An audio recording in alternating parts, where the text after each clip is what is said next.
Halo, Assalamualaikum teman-teman Jajilogi, apa kabar? Doain pasti pada sehat keluarga ya. Nah, di samping saya ada sebuah Land Cruiser 300. Dan ini menjadi menu pertama setelah saya kembali dari ISR 2024 yang akan saya review. Kalau teman-teman lihat, ada beberapa bagian yang sudah dimodifikasi yang bikin Land Cruiser 300 ini semakin sangar, semakin berwibawa, tapi di satu sisi juga semakin sporty. Dan menurut saya ini adalah salah satu Land Cruiser 300 di Indonesia yang boleh dibilang modifikasinya paling gokil ya teman-teman ya. Mungkin apa yang tertempel di bagian eksterior ini nggak terlalu rame banget. Mungkin ada aja yang modifikasinya lebih rame dari ini pada bagian aksesorisnya. Tapi beberapa bagian yang menurut saya wah, justru di bagian bawah seperti misalnya kaki-kaki dan juga mesin yang mana kalau kita ngelihat sekilas emang belum kelihatan ya apa yang bikin wahnya. Tapi itu dia yang akan kita bahas di hari ini. Ini adalah Land Cruiser 300 milik Om Boni. Kira-kira lengkapnya seperti gimana? Ikutin videonya.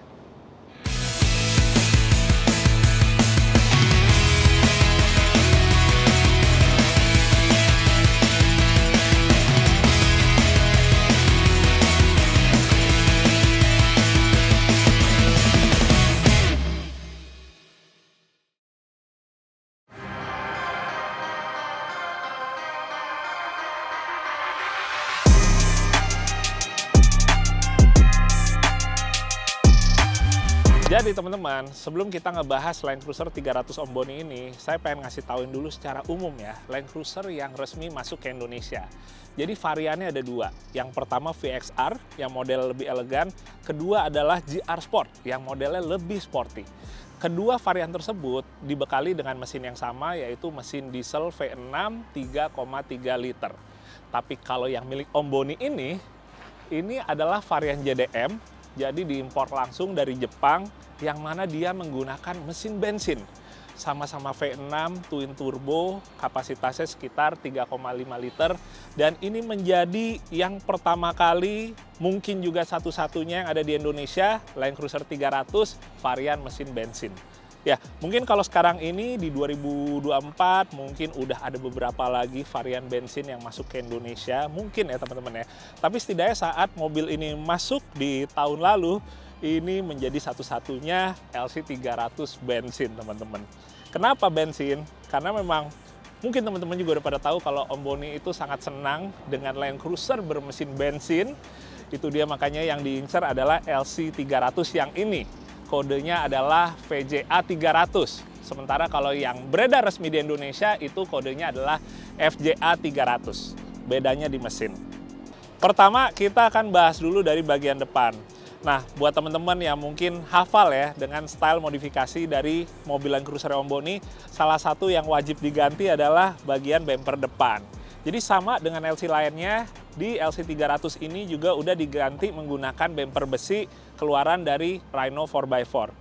Ini buatan dari Argentina, yang mana ini juga sepertinya sekarang cukup populernya itu di South Africa, dan sekarang juga udah mulai rame di Australia dan beberapa negara lainnya. Jadi salah satu alternatif bagus juga ya buat teman-teman yang kepengen modif depannya pakai bumper besi, tapi di luar dari beberapa merek yang mungkin udah jauh lebih populer dan banyak populasinya di Indonesia. Untuk desainnya ini emang untuk Land Cruiser 300, makanya kalau teman-teman lihat lekukannya semuanya masuk ya ke dalam lekukan muka dari Land Cruiser 300. Yang saya suka, dia itu tetap comply dengan EDR. EDR itu semacam standarisasi safety ya untuk kendaraan di Australia, karena memang ini populer sekali di sana. Dan kita bisa tetap mengaktifkan airbag-nya, lalu juga untuk sensor parkingnya juga masih pada aktif. Nah, sementara di bagian sini ada kisi-kisi, karena kalau di Land Cruiser 300, itu dia posisi intercoolernya ada di pinggir sini teman-teman. Di balik bumper ini, baik di sebelah kiri maupun sebelah kanan. Makanya dia tetap dikasih rongga untuk bisa udara masuk ke bagian intercooler. Kemudian di bagian bawah sini ada fog lamp-nya, sementara di bagian tengahnya, ini ada tambahan lagi light bar yang single row, yang cuma satu baris saja, keluaran dari Steady. Ukurannya 20 inch dan ini benar-benar pas banget ya di lubang yang udah disediain dari bumper Rhino 4x4 ini. Nah, ini adalah kamera depannya. Yang mana tadi posisinya ada di grill, sekarang udah direlokasi ke depan bumper sini. Supaya dia nggak kehalangan ya, ngelihat ke depannya jauh lebih clear lagi teman-teman. Nah, Rhino 4x4 ini dia juga tersedia bash guard atau skid plate di bagian bawah sini sampai menuju ke bagian kaki-kaki depannya. Keren ya, di satu sisi juga kelihatan banget gitu. Nih mobil style rally itu tetap ada. Atau style rally, di mana menggunakan skid plate di bagian depan sini untuk melindungi segala macam kompartemen atau bagian-bagian yang ada di mesin. Kayak misalnya ngelindungin radiator dan lain-lainnya.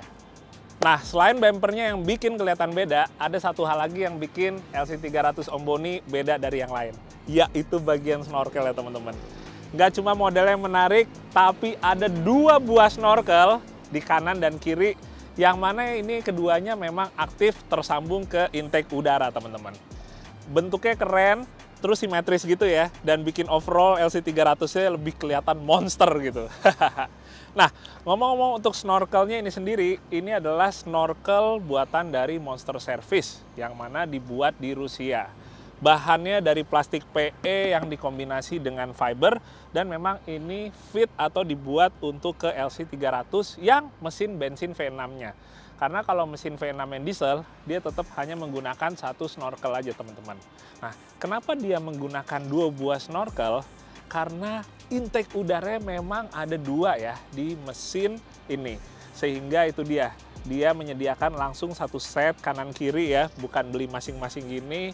Dan keduanya ini untuk ngambil udaranya, nggak cuma dari bagian depan sini, tapi untuk di bagian belakang sini dia juga ada rongga untuk tambahan sehingga debit udara yang masuk bisa benar-benar maksimal teman-teman.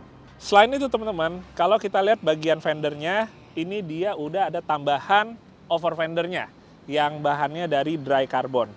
Ini dipesan dari Prorok Jakarta, dan ini saat waktu itu dipesan, itu masih menggunakan bumper standarnya. Begitu bumper standarnya udah diganti, bumper Rhino 4x4 ini, akhirnya over fendernya hanya menyisakan bagian sampai sini. Sebenarnya bisa aja ya untuk nextnya, karena ini juga benar-benar baru diganti, masih bisa dirapin lagi dengan dilanjutin lagi minimal sampai ke bagian sini. Nah, kalau kita ngomongin over fendernya, ini sebenarnya desainnya itu seperti over fender keluaran dari Jaos di Jepang untuk LC300. Tapi oleh Omboni diminta untuk dia bisa lebih keluar lagi atau lebih lebar lagi untuk bisa ngeratain dengan bannya. Karena dengan ban, velg, dan suspensi yang terpasang ini sekarang, kurang lebih emang dia harus keluarnya sekitaran 4 cm si over fendernya ini supaya kita bisa dapat rata dengan bannya. Ya, walaupun untuk bagian sidewall-nya tetap lebih keluar sedikit ya, jadi tetap sangar juga jatuhnya ya, ada keluar-keluarnya sedikit. Tapi overall ini salah satu bagian yang menurut saya juga menjadi pembeda dengan modifikasi Land Cruiser 300 lainnya. Kemudian untuk bagian side guard-nya ini menggunakan keluaran dari Legendex Australia teman-teman. Dia itu sebenarnya nggak cuma side guard atau rock slider bahasa lainnya, tapi juga sekaligus berfungsi sebagai footstep. Kita coba ya. Masih dapat nggak? Oh, masih dapat. Walaupun yang bagian depannya dia lebih masuk ketimbang yang bagian belakang, tapi overall masih lebih dari cukup untuk kita minjakin sepatu kita sebelum naik ke dalam teman-teman. Dan untuk side guard-nya ini, kalau teman-teman lihat, kenapa dia bentuknya nggak benar-benar lurus ya? Dia agak sedikit nukik ke atas gitu, karena satu sisi ini untuk bisa ngoptimalin clearance di bagian bawahnya juga. Karena kalau dibikinnya dia benar-benar rata teman-teman, maka dia akan terlalu menjulang keluar yang mana lebih gampang untuk kena misalnya ke tunggul pohon atau bebatuan. Tapi dengan dia agak ditukik sedikit, dia menukik sedikit ke arah dalam, ke arah atas gitu, dia bikin clearance-nya di bagian bawah sini sedikit lebih optimal lagi ketimbang dibikin benar-benar kayak footstep biasa yang rata gitu teman-teman. Kemudian begitu kita geser ke bagian belakang, ini juga jadi salah satu pembeda di LC300 Omboni ini. Jarang-jarang ya, LC300 ini kita lihat di sini modifikasinya menggunakan bumper dengan tire hanger model konde seperti ini teman-teman. Nah, bumper ini adalah keluaran dari Kemar. ini juga salah satu merek bumper, terutama bumper belakang ya, yang dari dulu terkenal, yang mana dia itu udah populer juga dari tahun 90-an. Dan sekarang Kemar itu ngebikin juga khusus untuk LC300. Yang mana kalau kita mau masang bumper Kemar ini, kita diharuskan untuk motong dulu bumper asli dari LC300 ini, kemudian barulah ditemplokin bumper Kemarnya di bagian bawah. Jadi kalau untuk yang belakang ini mau nggak mau agak sedikit tega ya teman-teman ya, karena begitu kita udah pakai bumper Kemar ini, kita udah nggak bisa kembali lagi menggunakan bumper standarnya, yaitu dia karena udah dipotong. Dan bumper Kemar ini dia 3 piece teman-teman, jadi ada piece yang pinggir kanan, pinggir kiri, dan juga bagian belakang ini. Nah, satu pertanyaan, ini kan ban serepnya ada di belakang sini. Tail lamp ya, atau stop lampnya kan yang bagian kanan, jadi nggak kelihatan kalau misalnya kita posisinya lagi belakang sini. Cuma sebenarnya dia itu juga udah ditambahkan dengan stop lamp yang ada di bagian bumper Kemar ini. Walaupun ukuran lebih kecil, tapi saya lihat malamnya pun juga tetap terang ya. Kalau untuk pengendara di belakang tetap bisa ngelihatnya dengan jelas. Nah, sekarang kita coba ngelihat ngebukanya. Ya, gampang banget teman-teman. Nah, kurang lebih seperti itu. Jadi begitu dia ngebuka, kurang lebih bagian dari bumper ini yang sisi kanannya ikut ngebuka ya. Jadi kelihatan bagian dalamnya nih yang mengikat ke sasis ya teman-teman. Nah, sementara untuk yang bagian sebelah kiri, ini kosong nih, nggak ada apa-apa. Tapi ini nantinya sebenarnya bisa untuk kita modifikasi, misalnya kita mau nambahin lagi tambahan ban serep yang kedua. Atau kita mau taruh dudukan untuk misalnya jerigen atau lift jack dan lain-lain, itu sangat bisa. Tapi Om Boni emang nggak mau terlalu keramaian, jadi untuk yang sisi kirinya tetap dibiarin polosan aja, kosongan seperti ini. Nah, terus tambahan informasi juga, di bagian belakang sini untuk kamera mundurnya diletakkan di bawah sini ya. Jadi udah direlokasi juga dari yang tadinya posisinya di pintu belakang kan, karena sekarang ada ban serep konde, jadi untuk kamera mundurnya dipindah ke sini. Yang mana juga saya cobain lebih jelas ngeliatnya ya, lebih enak. Next, kita akan bahas bagian mesin. Dan seperti saya bilang di awal tadi, kalau Om Boni itu emang sukanya Land Cruiser dengan mesin bensin. Jadi apapun mobilnya, tetap pilihannya menggunakan yang mesin bensin teman-teman. Jadi itu dia, kenapa untuk LC300-nya dipilih yang varian menggunakan mesin V35A FTS. Mesin V6, twin turbo, kapasitasnya sekitar 3,5 liter. Kalau ngomongin mesin ini teman-teman, sebenarnya dia itu nggak cuma ada di LC300 saja. Ada di misalnya Toyota Tundra, Sequoia, terus di Lexus juga ada misalnya LX600 dan juga LS500. Variannya bisa berbeda-beda sedikit yang kaitannya dengan outputnya, tapi kalau yang di LC300 ini standar outputnya adalah sekitar 409 HP, torsinya 650 Nm. Itu berarti kalau kita bandingkan dengan yang LC300 mesin diesel, yang mesin bensinnya ini lebih tinggi sekitaran 100 HP, walaupun untuk torsinya lebih tinggi 50 Nm untuk yang versi dieselnya, teman-teman. Nah, seperti biasa, Om Boni itu kayaknya nggak mungkin ya kalau bagian mesin itu tidak dioprek, teman-teman. Jadi di LC300 ini juga dioprek, walaupun hitungannya untuk seorang Om Boni ini masih mild, masih sekedar tipis-tipis aja, teman-teman. Nah, apa aja yang udah dimodifikasi? Pertama untuk air intake-nya, jadi dia menggunakan AFE, yang mana seperti saya bilang tadi, air intake-nya itu di mobil ini ada 2. Jadi satu di sebelah kanan sini, satu di sebelah kiri sini. Itu dia kenapa snorkelnya ada 2 buah ya teman-teman ya. Kurang lebih bisa naikin HP-nya sekitaran 10-15 HP dengan menggunakan intake dari AFE ini. Kemudian yang diganti juga dan masih menggunakan merek AFE yaitu untuk charge pipe-nya. Ini kadang-kadang orang bilangnya downpipe ya, tapi sebenarnya charge pipe itu dia fungsinya salah satunya adalah untuk tetap mengoptimalkan pressure boost sehingga loss-nya itu pressure-nya tidak terlalu banyak. Jadi dia tetap bisa maksimalin lagi untuk tenaganya dan dia dipasangkan blow off valve juga teman-teman. Nah selain itu yang masih pakai merek AFE adalah untuk exhaust kit-nya. Jadi exhaust-nya itu sampai ke bagian ujung ke muffler-nya itu juga menggunakan AFE. Nah, Di sebelah kanan sini, ini ada JB4. Ini adalah PG back, teman-teman. PG back-nya ini di connect-nya ke OBD2, dia juga ada tambahan connect kit-nya di sini yang mana kita bisa ngontrolnya itu lewat HP. Jadi dia menggunakan Bluetooth, kita bisa ngontrol semuanya dan monitor berbagai macam parameternya dengan mudah. Dan tuningnya bisa dilakukan on the fly ya, jadi sambil berjalan kita bisa tuningnya langsung aja lewat HP kita yang udah terkonek ke JB4 ini, teman-teman. Nah, selain itu teman-teman, kalau misalnya di bagian lain yang sifatnya untuk cooling, karena mobil ini udah water to air intercooler, dia itu intercoolernya juga diganti menggunakan fluid dyne yang lebih besar dan pendinginannya lebih optimal. Sementara posisinya tetap seperti tadi saya bilang, ada di bagian bawah kanan dan kirinya, teman-teman. Sementara untuk bagian lain, ini relatif masih di maintain standar. Jadi ECU-nya juga masih tetap menggunakan ECU standar, karena JB4 itu hanya PG back aja ya.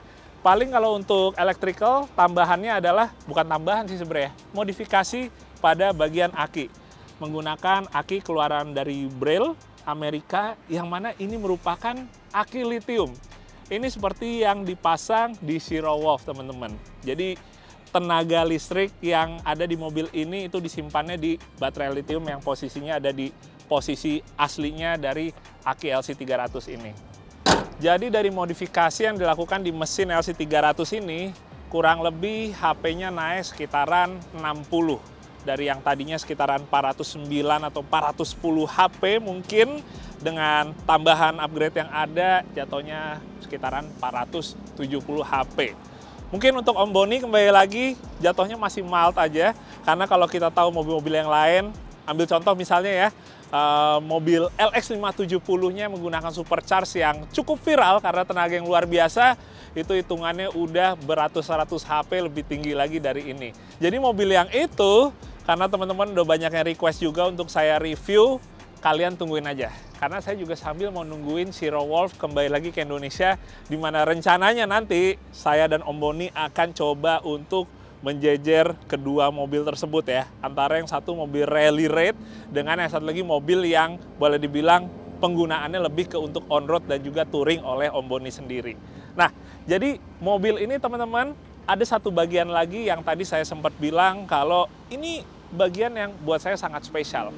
Kalau kita ngeliat secara eksterior, dibilang rame banget juga enggak, walaupun modifikasinya lumayan intimidatif di bagian depannya. Tapi yang saya suka justru bagian kaki-kaki.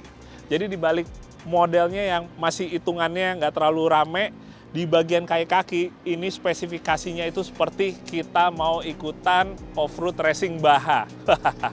Nah, jadi kurang lebih teman-teman, pertama untuk bannya, ini menggunakan BF Goodrich AT KO2, ukurannya adalah 285/75 R17 yang dikawinkan dengan velg braid. Ini tipenya adalah Windrace S, ukurannya adalah 17x8 dengan offset 0. Ukuran ini teman-teman, untuk si ban dan juga velgnya sebenarnya ukuran yang hampir sama dengan di Zero Wolf. Jadi dibilang besar sekali juga enggak ya. Kenapa? Karena mobil standarnya aja ukurannya kurang lebih juga nggak jauh dari ukuran ban BF Goodrich ini. Tapi kalau kita ngomongin suspensinya, ini suspensi menggunakan kombinasi barang yang sangat normal kita lihat di off-road racing tingkat dunia, kayak misalnya di Baha, teman-teman. Jadi untuk armnya, baik untuk yang lower arm atau yang bagian bawah dan juga upper armnya, ini menggunakan Total Chaos Fabrication. Lagi-lagi juga sama seperti yang bisa kalian lihat di Zero Wolf. Sementara untuk shocknya ini menggunakan King Shock keluaran dari Amerika. Ukurannya atau diameternya adalah 2,5 inch. Tapi mobil ini datangnya itu si King Shock-nya berasal dari Vilty Motorsport. Di mana Vilty Motorsport adalah tuner di Amerika yang salah satu spesialisasinya adalah mentuning suspensi untuk kebutuhan off-road racing. Jadi King Shock ini sebelum datang ke Indonesia dicun dulu oleh Vilty Motorsport, yang mana kalau Om Boni sendiri settingannya lebih milihnya itu untuk digunakan touring. Jadi Om Boni itu walaupun mobilnya bergaya off-road gini, tapi hobinya adalah touring on-road, tapi jaraknya nggak main-main teman-teman.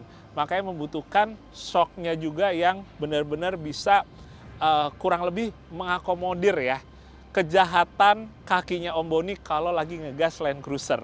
Teman-teman juga kayaknya udah banyak yang suka lihat ya, kalau Om Boni tuh lagi ngegas atau lagi ngebejek LC atau LX-nya tuh bener-bener kayak raja tega banget.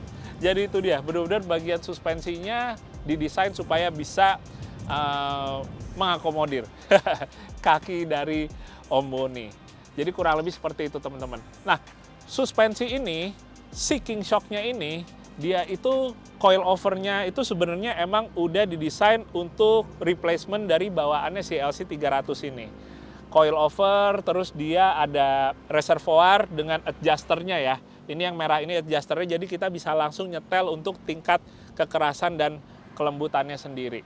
Sementara kalau untuk bagian belakang, itu sama pakai King Shock juga, tapi modelnya yang emulsion, tetap dengan reservoir juga. Sementara untuk link arm belakang juga udah diganti menggunakan Total Chaos, teman-teman. Jadi buat kaki-kakinya sih emang nggak main-main ya. Nah, satu hal lagi yang juga udah dimodifikasi untuk kebutuhan ganas yang ngegas Om Boni adalah bagian rem. Jadi rem baik yang depan dan yang belakang juga udah diganti menggunakan AP Racing dengan ukuran rotor dan juga kaliper yang lebih besar ya. Ini juga jadi salah satu resep wajib karena Om Boni itu kalau lagi di on-road, itu ngegasnya bener-bener bikin kadang-kadang saya yang nebeng pun juga suka ketakutan. Gimana ini pembalap bisa ketakutan? Tapi emang bener teman-teman. Biasanya kalau seorang pembalap, begitu dia disetirin oleh orang lain, dia yang ada suka takutan dan bawel sendiri. Itu sepertinya cukup jadi satu hal yang hampir menjadi fakta ya. Banyak juga teman-teman saya pembalap begitu dia nebeng di mobil temennya, yang ada malah suka takut gitu disetirin. Oke, sedikit intermezzo aja.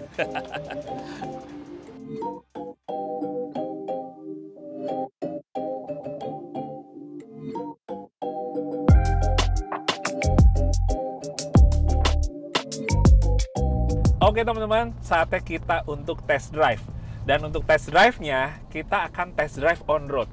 Karena mobil Land Cruiser 300 ini emang konsep yang dibangun oleh Om Boni adalah untuk harian atau untuk daily. Yang mana menurut saya atau mungkin kebanyakan teman-teman juga melihatnya, wah lumayan overkill ya untuk hitungan hanya digunakan harian. Apalagi kalau kita ngomongin bagian suspensinya yang tadi udah saya jelaskan, speknya udah kayak kalau kita mau ikut bahas 1000 gitu ya. Nah, tapi memang kalau kita ngomongin suspensi teman-teman, standarnya dari Land Cruiser 300 ini menjadi satu PR besar yang mana baiknya emang kita sentuh sih ya. Banyak teman-teman pengguna Land Cruiser 300 yang curhat atau kurang lebih konsultasi ke saya, kenapa ya Land Cruiser 300 mereka ini dipakai hariannya itu rasanya terlalu empuk, doyong, gampang ngayun seperti kita lagi naik perahu. Ya, emang standarnya karakternya seperti itu teman-teman. Banyak yang bilang juga yang mungkin juga punya LC200 dan LC300 juga ya, jadi bisa ngebandinginnya secara lebih akurat gitu. Mereka ngerasain dengan kondisi sama-sama standar, yang LC200 tuh suspensinya lebih enak. Ini kita ngomongin on-roadnya ya. Emang bener sih teman-teman, itu juga yang saya rasain. Nah, tapi kalau LC300 ini udah kita upgrade suspensinya, itu ternyata baru benar-benar kita bisa menikmati sebuah Land Cruiser 300. Yang mana itu juga diamini oleh Om Boni atau banyak pengguna Land Cruiser 300 lainnya teman-teman. Jadi begitu kita udah ganti suspensinya, udah upgrade, walaupun nggak perlu se-overkill ini ya, itu hitungannya juga udah berasa banget. Improve-nya di driving quality-nya, bantingannya saat kita mau ngomongin kena polisi tidur, kena jalan berlubang, atau lagi manuver, itu improve sekali begitu kita udah upgrade suspensinya. Jadi sebenarnya di sini kita nggak ngomongin harus spesifik pakai merek apa sih ya untuk suspensinya, tapi untuk upgrade suspensinya itu sendiri dari standarnya, yang penting nggak pakai standarnya, itu udah sangat membantu sekali untuk kita bisa mendapatkan atau menikmati sebuah Land Cruiser 300 dengan optimal. Nah, tapi kalau misalnya udah di-upgrade seperti ini, teman-teman, ini emang mungkin baru berasanya kalau misalnya saya coba pakai touring, on-road jarak jauh, di mana biasanya misalnya kita ke jalur lintas Jawa, yang mana kita jaraknya jauh dan tolnya dibilang juga rata juga enggak, apalagi kalau teman-teman udah ngerasain sekitaran mungkin sekian ratus kilometer. Suspensi itu ada yang namanya fade out ya, atau dia mulai panas, jadinya bantingannya itu peredamannya nggak bisa optimal. Sementara di situ sebuah suspensi off-road, terutama off-road racing yang mana dia biasa untuk dihajar ribuan kilometer dengan kecepatan tinggi, di situ shock off-road racing tuh mulai berperan. Jadi mungkin kalau misalnya kayak saya pakai sekarang, mau saya santai atau lagi ngebut, nggak ada tuh yang namanya shock fade out atau overheat ya, kepanasan. Tapi kalau saya udah pakainya jarak jauh, dimana kita walaupun lewatnya hanya tol aja, tapi kan tetap aja ada yang namanya sambungan jalan tol atau jalan tol permukaan yang nggak rata, naik turun, itu di shock yang bagus sama yang kurang, itu mulai kerasa bedanya. Terlihat dari pantulannya yang lama-lama udah makin lemes ya, kurang nahan gitu si shocknya. Jadi untuk dipakai jarak jauh seperti itu baru kita bisa ngerasain bedanya. Atau enggak, kalau mau kita instan ngerasain perbedaan shock off-road racing itu, ya kita langsung bawa aja ke medan off-road dan kita coba libas dengan kencang di misalnya di jalanan nggak rata, atau kita ajak jumping, itu instan sih, langsung bisa berasa dari sekarang. Cuma kembali lagi, mobil ini saya test drive sesuai peruntukannya Om Boni, yaitu untuk daily-nya dulu ya. Nah, berikutnya teman-teman, kalau kita ngomongin upgrade suspensi, biasanya ya di kendaraan 4x4 itu upgrade suspensinya sekaligus ninggiin si mobil tersebut. Makanya kita suka bilangnya itu suspension lift kit. Jadi dia sekaligus juga kit atau perangkat untuk upgrade-nya itu sekaligus untuk nge-lift up atau ninggiin. Nah, salah satu persepsi yang juga suka salah di awam itu adalah kalau kita upgrade suspensi menggunakan lift kit yang mana ngebikin mobil kita lebih tinggi, itu mereka takutnya adalah jadi limbung, teman-teman. Padahal emang kalau kita ngomong secara awamnya, dengan mobil itu lebih tinggi, maka itu cenderung akan lebih limbung ya, body roll-nya akan lebih besar. Itu benar. Tapi ini kita nggak cuma sekedar ninggiin aja, teman-teman. Ini kita berikut atau sekaligus juga memperbaiki suspensinya, baik itu pernya atau shocknya. Jadi walaupun mobilnya hasilnya akan lebih tinggi lagi, tapi dengan shock dan per yang lebih proper, lebih benar settingannya, itu akan ngebikin juga mobilnya walaupun lebih tinggi, tapi wah malah lebih nggak limbung, manuvernya lebih enak gitu. Jadi kayak misalnya ini udah pakai king shock, ini naiknya setidaknya mungkin di sekitar 4 inch ke atas. Kalau buat saya tekuk-tekuknya ini masih enak banget, teman-teman. Sekalinya pun teman-teman misalnya ngelihat dari luarnya tetap ada ya doyongnya gitu ya, tapi tetap jatuhnya ini sharp, nikung kanan atau zigzag kanan apa kirinya itu tetap bisa tajam gitu. Jadi responnya untuk kita pakai daily-nya pun tetap masih sangat enak sekali, sangat responsif sekali. Dan di dalam sih rasa doyongnya jauh lebih berkurang ya, ketimbang mobilnya lebih pendek tapi suspensinya standar. Itu dia, jadi salah satu yang nggak bohong juga dengan kita menggunakan shock off-road yang untuk off-road racing. Nah, tapi emang di satu sisi shock off-road racing itu nggak bener-bener dibikin untuk pas lagi di aspalnya bener-bener nggak ada miring sama sekali. Nggak, tetap ada miringnya, doyongnya itu tetap ada. Kenapa? Karena utamanya dia dipakai untuk di off-road pastinya. Dan di off-road, kalau misalnya tingkat kekerasannya itu kayak kerasnya lagi di on-road, yang ada pas di off-roadnya itu begitu kita kena lobang-lobang, yang ada bodinya terpental-pental ke kanan dan kiri. Itu dia, makanya tetap settingannya boleh dibilang akan jauh lebih optimal lagi untuk penggunaan off-road, terutama off-road kecepatan tinggi. Dan yang terakhir teman-teman, kita akan ngomongin untuk mesinnya.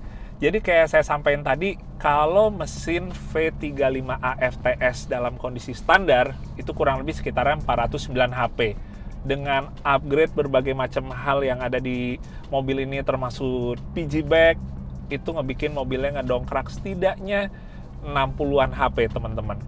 Saya udah nyobain untuk akselerasinya, tapi kalau untuk top speednya emang belum terlalu gimana banget ya, belum benar-benar sampai kalau kayak Om Boni bilang, itu sempat lari sampai ke 230 km per jam. Saya nggak akan ngelakuin itu, karena juga Om Boni ngelakuinnya di tol Trans Jawa yang lagi kosong dan bener-bener lurus gitu kan. Tapi saya udah sempet nyampe ke 180-nya aja itu bener-bener masih antep banget gitu ya. Bahasanya apa ya? Antep tuh bahasa apa sih sebenarnya? Yang jelas bener-bener kayak megang stabil dan kita handlingnya tetap confident, teman-teman. Nah, sekarang saya pengen nyobain untuk akselerasinya. Jadi ini juga karena kondisi tempat jalan yang saya cobain rame, jadi sekedar kayak dikit aja ya saya cobain akselerasinya gitu, nggak terlalu yang gimana banget. Ini saya cobain di sini. Wah, pengen denger dulu suaranya. Kita netralin buat nyobain. Oke, ini ya, saya akan nyobain sedikit akselerasinya di sini. Ini sekarang kita pakai D-nya aja, nggak pakai manualnya. Kita coba gas di sini. Wah, di luar dari akselerasinya, yang saya cobain atau saya rasain wahnya itu justru adalah betapa dia langsung ngejengat ke atasnya gitu, teman-teman. Persis kayak saya lagi nyobain mobil off-road racing yang mana digas dia langsung ngejengat gitu depannya, dan begitu kita rem dia langsung nunduk depannya atau nose dive. Itu benar-benar karakter dari kebanyakan mobil balap sekarang, mau itu mobil rally atau di mobil off-road racing, mobil rally race seperti itu, teman-teman. Jadi benar-benar tadi pas digas langsung rasanya kayak ngeliatnya agak kelangit gitu. Saya akan cobain sekali lagi. Tunggu jalanannya agak kosong dan udah agak lurus. Kita cobain ngegas lagi untuk ngerasain akselerasi dan jengatnya si mobil bagian depannya. Nah, di sini ya. Kita cobain lagi. Oke, gas.